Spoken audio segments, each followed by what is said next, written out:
John with Rural Homesteaders here.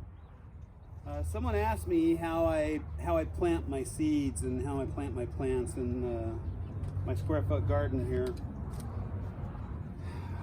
This little guy you can get at almost any Home Depot or Lowe's these days. Just hook straight into your drill.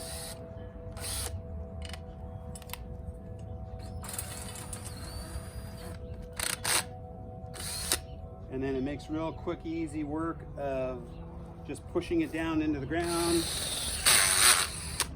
pulling it back up. And there you go. I'm ready to plant in that one little square.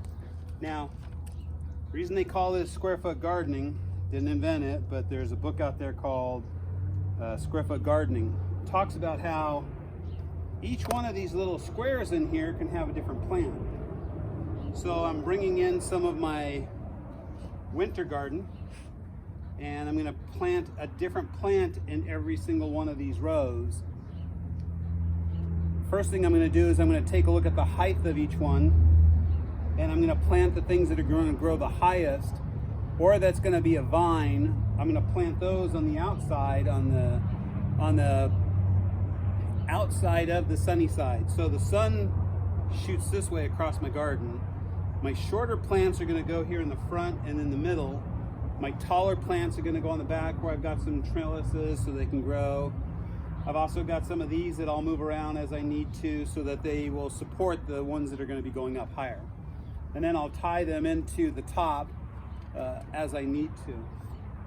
I've got a couple spots right here that don't have any cover at all, so I need to make sure that my plants that can take the most frost or the coldest temperatures are going to be in these boxes. But then from here all the way to the end, I've got cover, so I'm going to be able to put things in there that can't stand as much frost. Now, one of the things I do is I pour this fish fertilizer in every single one of these holes. I've got 144 squares in this garden right here. I'm only going to be planting this side right now because that's what I've already started in my greenhouse, and these guys are looking nice and sturdy. Looks like they're ready to go. I've got some chard and some bok choy I'm going to put in here as well. So first thing I do is I go around and I pour 1 cup of that in every hole all the way down. Then after I've got that already poured, then I'll take this, I'll just stick it in there. It'll dig myself a nice hole that fast. I can do the whole garden. And that's usually what I do is I'll walk around and I'll move all the stuff out of the way and I'll just walk around and I'll plug every one of the holes that needs something. And then I'll go back and I'll put these in there.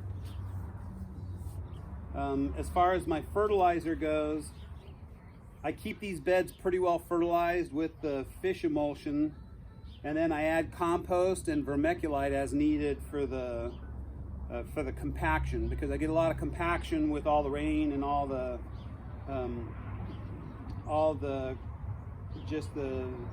water going through and pulling the dirt back down and compacting it.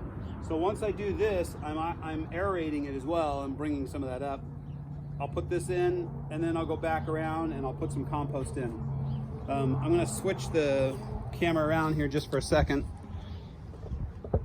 Over to the side here, I had them dump some free fertilizer in my yard. It's actually tree mulch, but this tree mulch is going to work really well for the winter. It's going to help me keep the moisture in the ground. This stuff smells really good too. But this stuff is a really good insulator. It's also going to decompose and become part of the soil as a type of wood in there as I'm going forward.